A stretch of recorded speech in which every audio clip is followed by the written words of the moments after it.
There's no one in there either. That's quite a cool image, look. Redcar promenade. It was a helter-skelter. Yeah. Whoa, where am I? Imagine if there was a helter-skelter in the middle to get back down. How cool would that be?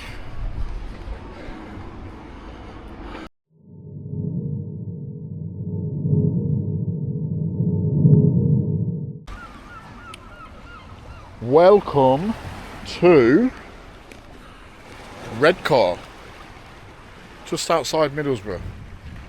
Redcar has a bit of a reputation, I'll admit. As I was driving in from the south along the coast, it looked quite nice. But the reputation for me stems back to the 90s. Now, I actually visited in the 90s when this happened. In 1995, Redcar was the first area in the UK to introduce curfews, prohibiting anyone from the age of 16 and under being on the streets without an adult between the hours of 9 PM and I think it was something like 6 AM, 7 AM.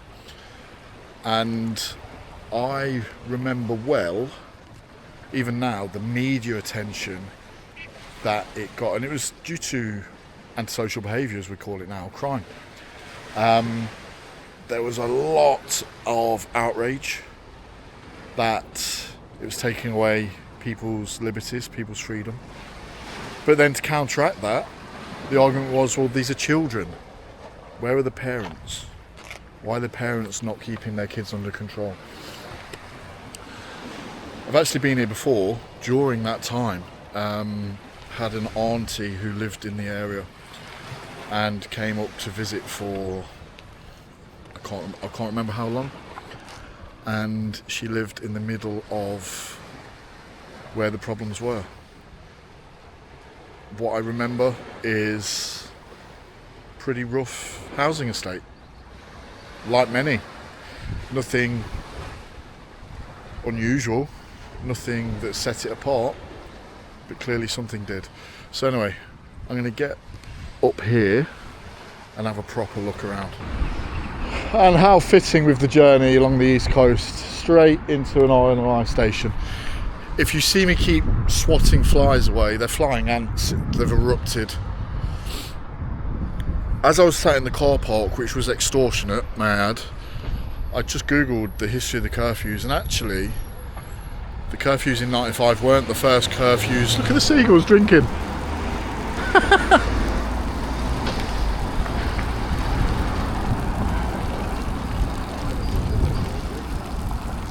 Oh, all the little birds having a drink. Yeah, so the curfews in 95, well, it wasn't the first time that curfews have hit this area. In World War II, there was actually a curfew on people going onto the beach. And from what I read, it was something to do with fears of invasion, espionage, that sort of thing. So there is a history here. The area it was once a sleepy fishing village, but when the steam industry took effect, this became the holiday hotspot certainly for people who live in Middlesbrough. It was easy to get to, and it became a popular seaside destination. And then I guess, like many, times change. A big steel plant closed, causing unemployment, and the area began to degrade. So, as I said, it does have a bit of a reputation. I'm obviously touring the coast, so I'm not going to go into the housing estate areas, but I'm going to have a look along. And what I've seen so far, derelict, occupied, whatever that is, community hub, services for children and families, yeah, community hub, destroyed. Initial impressions aren't the best, but we'll have a look along, see what we can see. I thought that was a helter-skelter in the distance. It's not. I'm not sure what it is. We're going to have a look. This is what I'm not a fan of. You know, they've put the little separators there to stop rough sleepers. They've got to sleep somewhere if you're not going to put them in housing. So, what have we got? Ice cream parlours, fish and chips, bingo, amusements.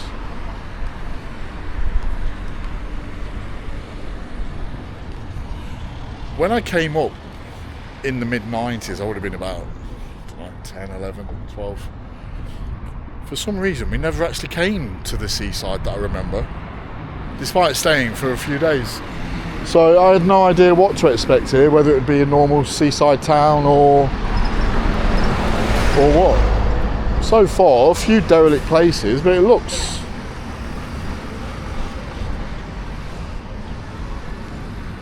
I mean, it looks okay.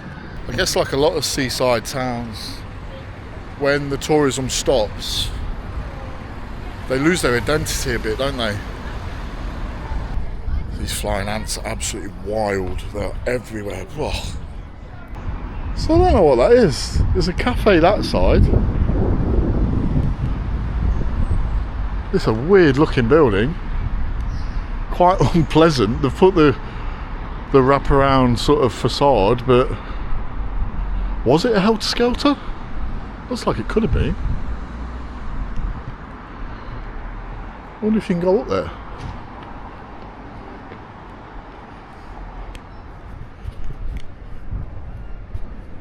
Okay.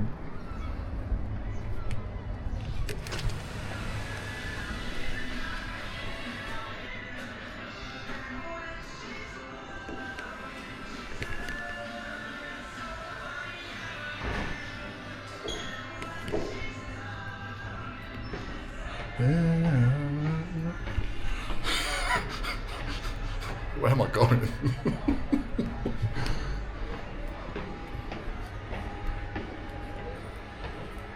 So that door's locked.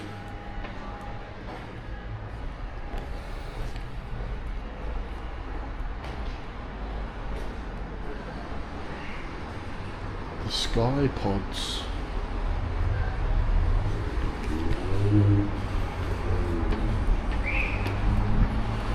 This is quite a tall building. I'll bring you back when I'm near the top. No, I won't. Local radio station.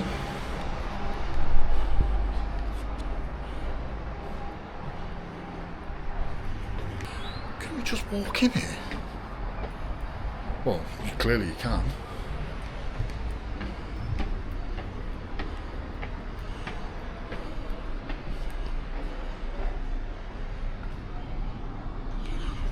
Storage cupboard.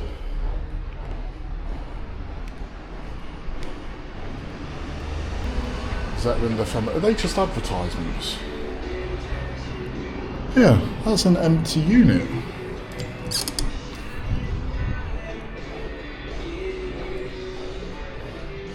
Oh no, it's a radio production. It's just me trying to walk in. What's this one?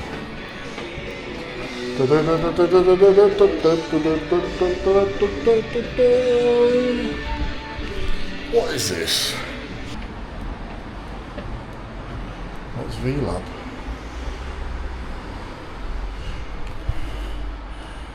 Energy reduction. There's no one in there either. That's quite a cool image, look. Redcar promenade. It was a helter-skelter.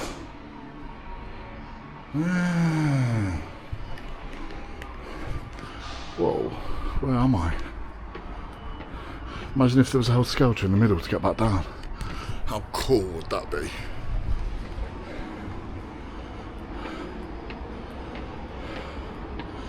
As if I've just found this place.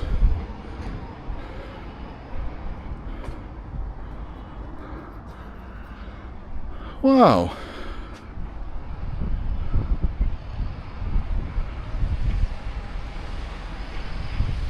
Have a view of that. All on my own.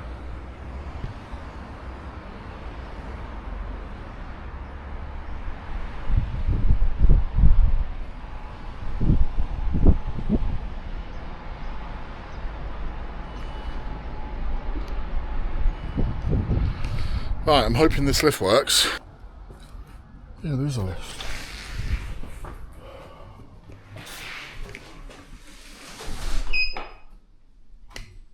There you go, so if you're in Redcar and you see that building that looks like a helter-skelter, it's a viewing tower with a creaky lift. Oh, you have a wander around and you find all sorts, don't you? Oh yeah. Okay, let's have a look at what that building is. The Regent. Apartments, cafes. You know what I haven't seen? I've not seen one bar or pub. I'll do what I've done in the other places. I'll walk along the front and then come back sort of one street behind. You get a bit more of an idea of a place that way, don't you? What was it, an old cinema? Oh, it's still working this April, this May. Minecraft. Oh, it's still running then. So there's nothing more on that side, so just look at the properties here.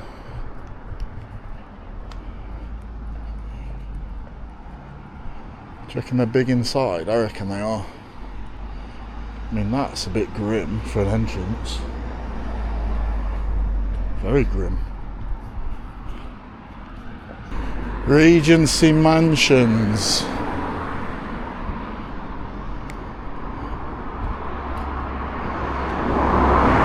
The tiniest little balconies ever. That would fit on one of those. So this is a boating lake. I wonder if it'll get filled up for summer, because there's not actually, I've not seen that much other than amusements for people to do it. But that, I mean, it goes through the bridge and all the way around. That's one of the biggest boating lakes I've ever seen. It'd be a shame if that's not still in use. I mean, they're taking care of the grounds really well. It's absolutely enormous. Look at it. Easily one of the biggest boating lakes ever seen. Certainly for me, anyway. And we all know I'm a boating lake aficionado. You know all the boating lakes in the UK. Proper boater. Look at this for an unused bit of space. I mean, it's nice to see green space for children to play, and then in the distance it sort of goes into semi-kept wild sort of area. But you show me one of the seaside towns I've been to where space like this wouldn't be made use of. Okay, heading back towards the town now. I believe it's a town centre. If I see anything interesting, I'll bring you along. I'll be honest with you, normally a street or two back from the seafront in certain places there's a bit of bleakness, but it's generally pretty well maintained. Homes look alright actually. Better than I was expecting given the reputation, I will say that. And we found a pub, big pub at that. So there's definitely drinking going on. Who doesn't love a town centre with a clock tower? I'll meet you at the clock tower at 2. I'm going to be honest with you, the clock tower, the town centre is bleak. The only place that's open appears to be the bookies. Everywhere else is closed. Closed. That's never a good sign, is it? It's just all slot machines. That's a massive tattoo parlour. Wow, award winning. Functional medicine. Right, I need the toilet. Hopefully there's a toilet in this arcade.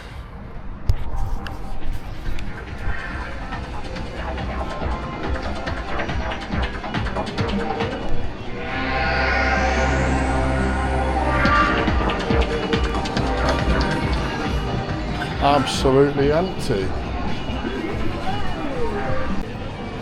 Oh, get in, toilets. Toilet done. Customers only, so I bought an apple juice. It's weird, it's not a sunny day, but I feel like I'm getting sunburnt.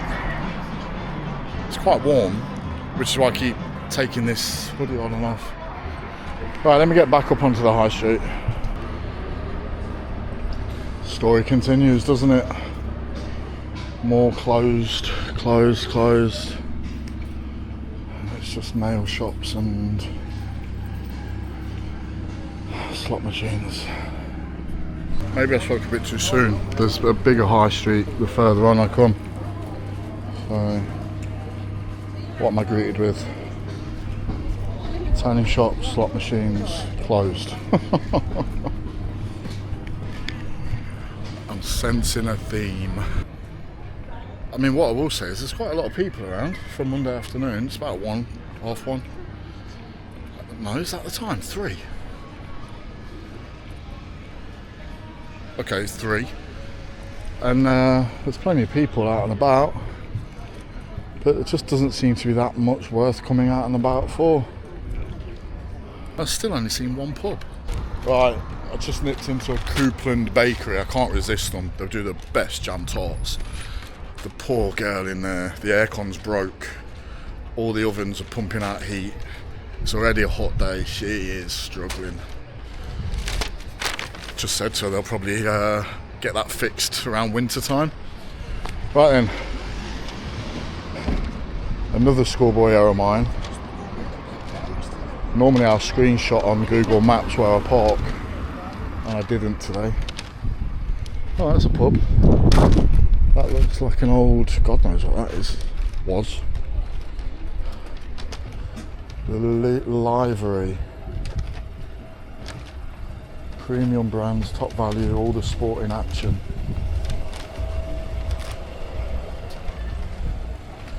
£2.65 for a pint. £2. God, they're having a rave in there.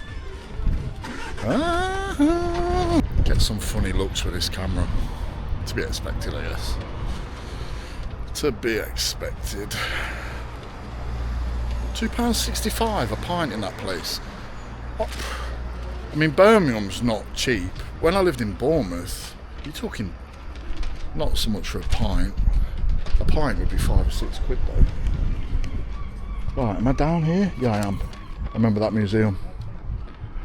Oh, there's actually a couple of pubs over there as well. I might as well have a little one, don't I?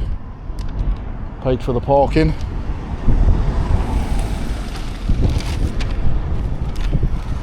On the subject of the parking, right? The parking is the only thing I begrudge for this trip. Obviously, it's my trip, accommodation, the things that I've done, but the parking has been a pain, royal pain. Like, I'm probably spending 20-30 quid on parking a day. So, with that being said, and I've said it in a few of my other videos, I'd appreciate if you would subscribe or like or whatever else you do with this YouTube stuff. Something positive. Leave a comment if you want. You can criticise me if you want, but please don't, because I'm insecure. I'm not. Say what you want. I'm only saying things how I see them and how you see them through the camera. Hey, look at this! Martha's Vineyard Jaeger bombs at the weekend, £2.50. Vodka Red Bull double, £3.95. Foster's £2.75. I don't think that's open, is it? No, that's not been open in a while. Or has it? I don't know, you know. I don't know. And remember, if you're watching this, I'm touring the East Coast. Literally as a holidayer. You know, my purpose is not to go into the places where people live. My purpose is to come as though I am a tourist. So please don't watch my videos and go, oh, you've not been into this area, you've not been into that area, you've not seen the rough bits or the best bits. Or I'm coming in as a tourist, doing exactly what a tourist would do, which is go and look for interesting stuff. Whether I find it or not, it's up to you to decide. So, one last little bit of history. In the 1850s-ish, Redcar had a pier. And like much of what I've seen along the coast on my travels, many things to do with the war impacted what happened with the coast, and the pier here was breached to prevent possible use of the pier in a German invasion. In the 1970s, they tried to restore it, and it was at one point Britain's smallest pier. But in the 80s, it was just too dangerous, so they got rid. Redcar, you've been a blast. Now I need to get back to my car, white car, and find some accommodation for the evening. Thank you for watching. Just on the subject of the ants, look. That's one little strip of wall. They are everywhere in the air. They are just, they're not flying ants, aren't they? They're just living their best lives. Not their fault we find them annoying.